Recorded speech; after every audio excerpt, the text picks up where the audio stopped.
The Shark Deck. Hello, I'm Johnny Mac with your daily comedy news. Listen to this one. Leslie David Baker. You're like, who's that? Stanley from The Office. Now you know who I'm talking about, right? Well, he's announced he's giving back more than $100,000 in crowdfunding money to fans who had supported his efforts to make a TV spinoff sort of based on the character, I'm sure in a legally distinct way. The character would have been called Uncle Stan, who would have more or less been Stanley from The Office. Uncle Stan would have centered on a retired guy named Stanley, who was recruited by his nephew to help watch his two kids and run his motorcycle/flower shop. The initial goal of the Kickstarter was $300,000.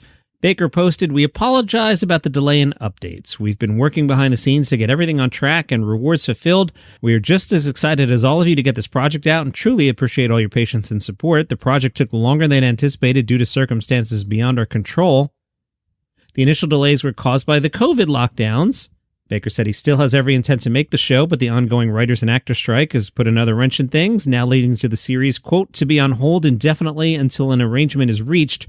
After careful consideration, we've decided to refund our backers." All right, that's pretty cool. He's assured donors they'll still receive the campaign's promotional awards. Baker adds, "In light of the current economic situation, we felt this was the best course of action. You'll receive a message notifying you of your refund as soon as it's issued, and you can expect to receive it over the following weeks. We'll also be contacting Kickstarter to facilitate expediting this matter. We remain in constant communication with our backers via direct messaging, and rewards have continued to be fulfilled during this time." Baker revealed that the amount to be returned is $110,000 in change, despite, writes Decider, the Kickstarter campaign page displaying a total funded amount of $336,000 and change. Baker said a large portion of backers' pledges were lowered or completely dropped and never collected once the campaign was completed. In 2020, Baker began teasing a potential return of Stan in a series of videos shared on his social media. In one, he in character says, "Yeah, I'm back, and I'm going to need a cocktail if I'm staying." I don't recall hearing about this before, and, maybe I'm not awesome, but I do this every day, so very strange story there. The AV Club said there was another idea that he had called Stanley Nickels, which was a cryptocurrency he rolled out in 2021. Who knows? The Press Democrat spoke to Nick Kroll, who was in Napa last week. He encountered the Napa pedal crusher party bike and a dog in a vest. He made fun of all that on Instagram. On Instagram, Kroll did his big mouth character Lola and play acted as a Napa Valley tourist getting absolutely hammered while driving a collective bike.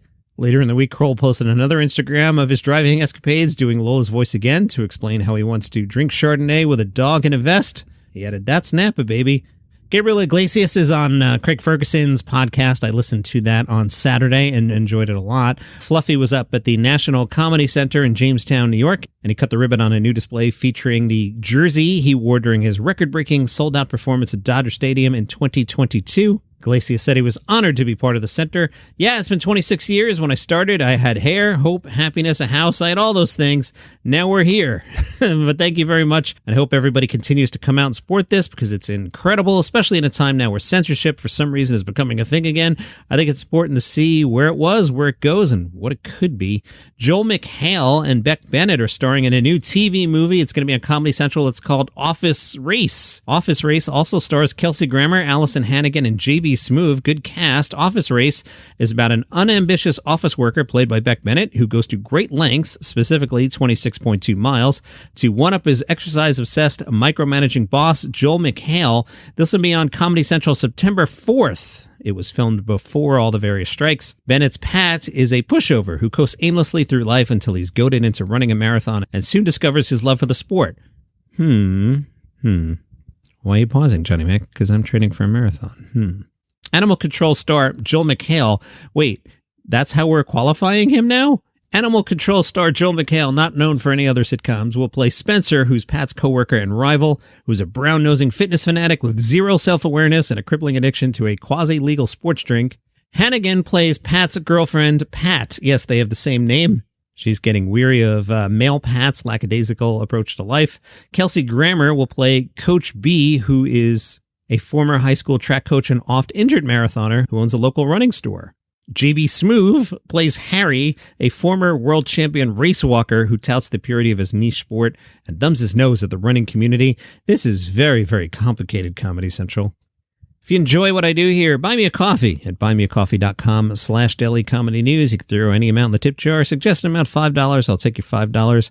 I was going to say I'd go down there and hand somebody cash, but I'm not going to do that. I'm going to use the Donuts Chain app. I'm going to pre-order, and somehow all the money will wash out in the end. Anyway, buymeacoffee.com/dailycomedynews. Thank you for supporting the show. Yahoo took a look at some of the Fringe shows. Amy Matthews' show is called I Feel Like I'm Made of Spiders. And what is it? Well, Matthews has the rare ability to develop an instant rapport with a room that is born of her natural warmth and naked honesty.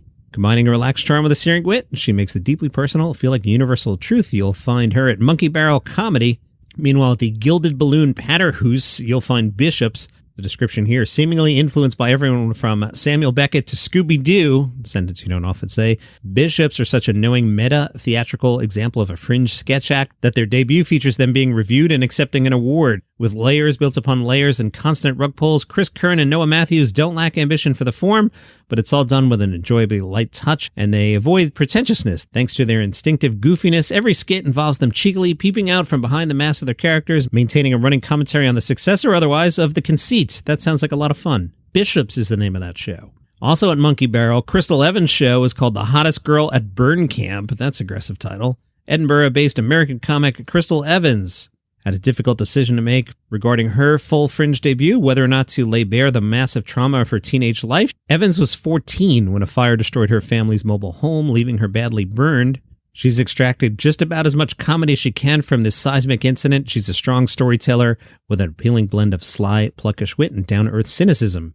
If you're in Brooklyn, the Chosen Comedy Festival is happening tonight. Last year's inaugural Chosen Comedy Festival, hosted by Modi and Elon Gold, was a hysterical display of humor by some of America's best Jewish comedians. They promise the same for tonight at the Coney Island Amphitheater, just steps from the beach. Kosher food will be available on site with kosher food trucks, most notably the Wandering Q, Q-U-E, by Pitmaster Ari White.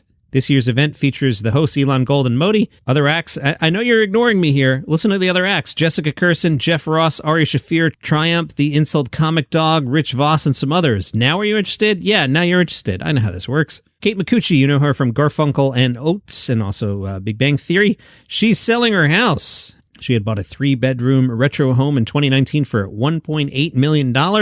It's listed for $3.5 million. Nice upgrade there. The SF Gate tells us they completed a major restoration, returning the living room back to its original footprint, among other improvements. Apparently, $1.7 million worth of improvements.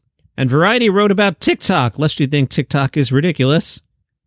Variety writes, perhaps nobody better embodies the app's ability to quickly catapult somebody into stardom than Jake Shane, who goes by Octopus Lover 8. He started an Instagram page of octopus food reviews and later began creating content on TikTok. In March, he jumped from 60,000 followers to 1 million in 1 week, often taking follower suggestions in the comments section. He's known for skits such as Diet Coke finding out Coke Zero exists. I'm sitting in the basement recording a podcast. That's your comedy news for today. Follow the show for free on Apple Podcasts, Spotify, YouTube, wherever you get your shows. See you tomorrow. Hi, I'm Mark Francis and host of a new podcast, The Messi Effect. Join us as we take you into the exciting new world of Argentine soccer phenomenon, Lionel Messi. And his new life at Inter Miami will bring you into the glitz, the glamour, the star-studded events, along with the exciting journey to a new world of U.S. soccer and international football with news and stories 3 times a week. Come along for the ride as Messi, Miami, and Major League Soccer experience the journey of a lifetime. Get the Messi Effect wherever you get your podcasts.